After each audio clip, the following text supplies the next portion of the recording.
झेंडूबाम झेंडूबाम रामदास कदम झालाय जाम झेंडूबाम। रामदास कदम, तुम्ही मातोश्रीच्या पटांगणामध्ये बाकडावरती 8 दिवस झोपून होता, पण तुम्ही हे नाही सांगितलं की 8 दिवस मातोश्रीच्या पटांगणात झोपून तुम्ही सगळं मातोश्रीचं पटांगण झाडून काढत होता आणि त्याच्यामध्ये ही झेंडूबाम हुडकत होता तुम्ही। झेंडूबाम झेंडूबाम। रामदास कदम, अहो खाल्लेल्या मिठाला जरा जागा। अहो तुम्ही त्या भाजपाचे सालगडी आहात, पगारीवरचा गडी म्हणून तुमचा वापर होतोय। तुम्ही ज्या उद्धव साहेबांनी बाळासाहेबांनी तुमच्याच बायकोनी सांगितलंय की आम्ही स्टूवरती स्वयंपाक करत होते, एवढी आमची गरीब परिस्थिती होती। मग रामदास कदम, तुम्ही काय घाम गाळा नाही पाठी खोऱ्या घेऊन हो? तुम्ही एवढी 1000 करोडची प्रॉपर्टी कुठून कमवली? तुम्ही उद्धव साहेबांच्या बाळासाहेबांच्या जीवावरती आज 1000 करोड रुपये कमवले आणि त्या बाळासाहेबावर त्या उद्धव साहेबावर अपशब्द बोलताय। काय लाज लज्जा तुम्हाला शिल्लक नाही का राहिली? तुमच्या जेबीला काय हाडबीड आहे का नाही? अहो किती खालच्या दर्जाचं राजकारण कराल तुम्ही। अहो रामदास कदम, तिकडे त्या शहाजहानी पत्नीसाठी चक्क ताजमहल उभा केला आणि तुम्ही काय केलं हो?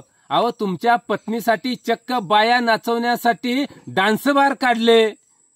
अहो हीच तुम्हाला झोंबलं का? म्हणून तुम्हाला खालनं वरून बुडाला आग लागली का? म्हणून तुम्ही उद्धव साहेबांवर एकरी भाषेत बोलताय। अहो पण ज्या उद्धव साहेबांनी, तुम्ही त्या उद्धव साहेबाच्या नावावरती एवढे मोठे झालात, अहो त्यांचे तुकडे खाऊन तर एवढे मोठे झालात, त्यांचे पाय धरून पाय चाटून तुम्ही एवढे मोठे झालात।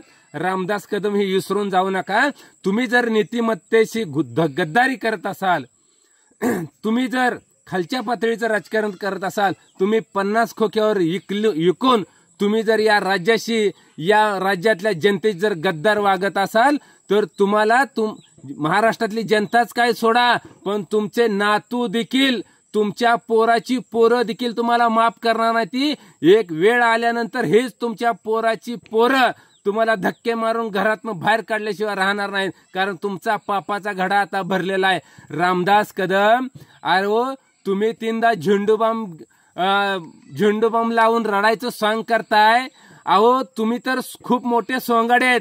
खरं तर तुम्ही आता तमाशातल्या नाचाचं काम केलं पाहिजे। तमाशातला नाचा कसा असतोय ती भूमिका तुम्ही चांगली बजावताय, आणि म्हणून तुम्ही डान्स बार खोलण्याऐवजी तमाशाचा फड खोला आणि त्यात नाचाची भूमिका तुम्ही बजावा, कारण तुम्ही राजकारणाला कलंकात।